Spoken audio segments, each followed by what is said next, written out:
Poverty is not only about income poverty, it is about the deprivation of economic, social rights, insecurity, discrimination, exclusion, and powerlessness.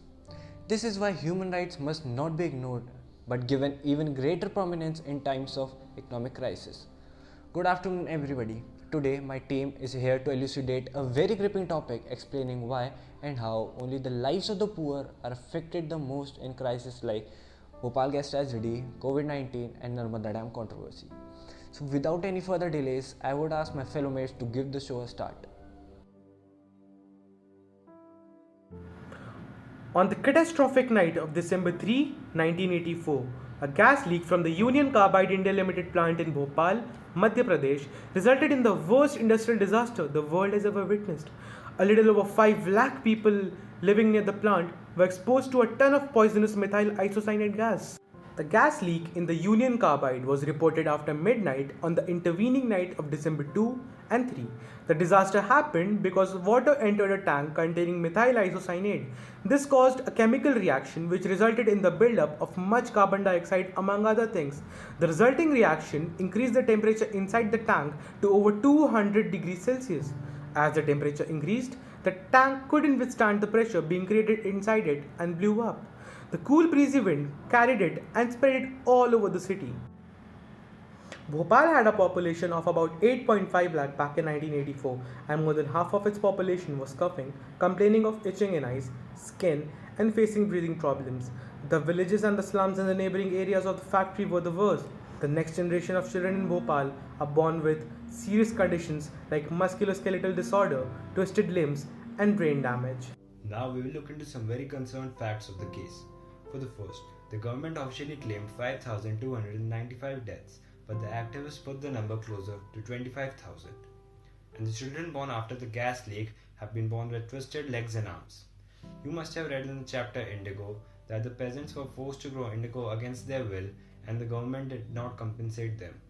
Same could be witnessed here as to till this date, the children born to successive generations are facing numerous health problems and the government is not doing anything to help them. 7 people of the factory were convicted of criminal charges. But the very main point here is that even after warnings of so many journalists, why did the government not consider the threats of the company? The massive Narmada Valley project consists of 13 major, 136 medium and 3000 minor dams in India. Instead of gaining support, it was denounced publicly by tribals, farmers and activists through campaigns which included hunger strikes, release court actions and cases due to the fact that it would submerge a lot of arable land and that would lead to many residents having to shift to a new area and lose their main source of livelihood at the same time. Even the government had failed to calculate the actual damages done to the local inhabitants. The government tried to solve these issues by taking up the same area of forest which had been submerged by the dam under compensation and allocating a budget of $238,000 to plant a forest in Madhya Pradesh. Even in this case, we can see that the poor people's needs and wants were marginalized and their lives were the ones which were impacted the most. In the chapter Indigo, the same had happened as the East India Company had been forcing them to grow indigo for them on 20% of the lands, which left that land's ability to grow other crops exhausted, thus impairing the farmers from earning enough to feed themselves. These crops were to be given to the East India Company free of cost to compensate for their rented lands. Even when synthetic indigo was found in Germany, the East India Company resorted to demanding money from these poor farmers if they wanted to get out of the indigo contract. This led to farmers not having enough for themselves so that they can feed their families, same as the locality which had to be relocated to a new place due to Sardar Sarovar Dam, and due to this lost their livelihood and homes. The World Bank stated that the project was initiated without enough information about locality, which led to very little assessment of rehabilitation and resettlement. Sardar Sarovar, being the third largest dam in India, produces electricity for farmers and unserved regions and simultaneously provide water for irrigation and drinking purposes. More than 40,000 families would have to be relocated from 192 villages in Madhya Pradesh to somewhere else where the dam is filled to its maximum capacity. Welcome to the week's interview I am your host Samir Bhandari, and today we have a very particular guest with whom we will be discussing about the consequences of this COVID-19 crisis. Please welcome a very active social worker and benefactor, Mr. Sanidhya Jaiswal. He is totally into helping people who are suffering in this crisis. He also runs an NGO where the disabled are given free specialized education. Over to you, Mr. Sanidhya. Thank you, Samir. This is my pleasure that I've been invited to discuss about a very absorbing topic which enlightens us about the poor lives, and very certainly I'll try to put light on every important aspect of it. So, my very first question to you is why always the lives of the poor are affected the most in such crises like COVID 19? See, there are many ways in which the poor is affected in such crisis. It's more exposure to healthcare facilities. For most of us, social distancing measures have added some inconvenience and friction to our everyday lives. But for many people living in poverty around the world, the ability to practice social distancing is a privilege they don't have. Second is limited access to healthcare. During a pandemic, gaps in healthcare services are more evident than ever. When diseases like COVID-19 affect a community, early treatment and medical attention are crucial.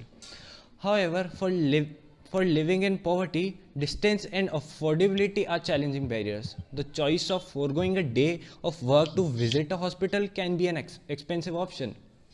So, as evident, the poor is hardest because they are already deprived of basic necessities. And when such crisis requires you to sit at home and stay safe, I'll say it generally gets harder for the poor to accept these things. Yes, certainly I agree with you. But don't you think that the government has a major role to play in this? I mean, the government could have done something for these poor lives, right? Yes, definitely. But try and think from the government's point of view, because I think government only saw the greater good by keeping the people in lockdown. But yes, at the same time, they could have done something for the people who are suffering, especially the poor.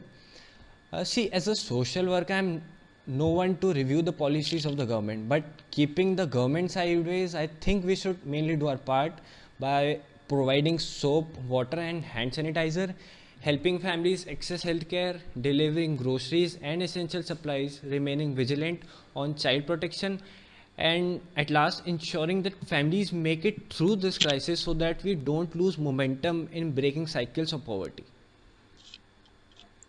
Well, thank you, Mr. Sanidhya. Those were some real thought provoking issues and ideas.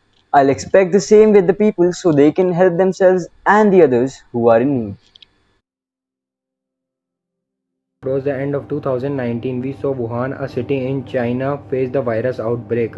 It has affected all of us till date, but have you ever noticed how poor are trying to get through this rough phase? You may have noticed that the government does not have any data of migrant workers who lost their jobs during the COVID-19 lockdown. Moreover, migrant workers were even demanded money for the railway tickets for going back home, though it was promised to be funded by the government. So, as you have seen, poverty has become a great issue in our country, and as young students, we all should believe that some factors would definitely be helpful to reduce poverty. But this may take some time. So, till then, can't we just help them to get through this bad patch?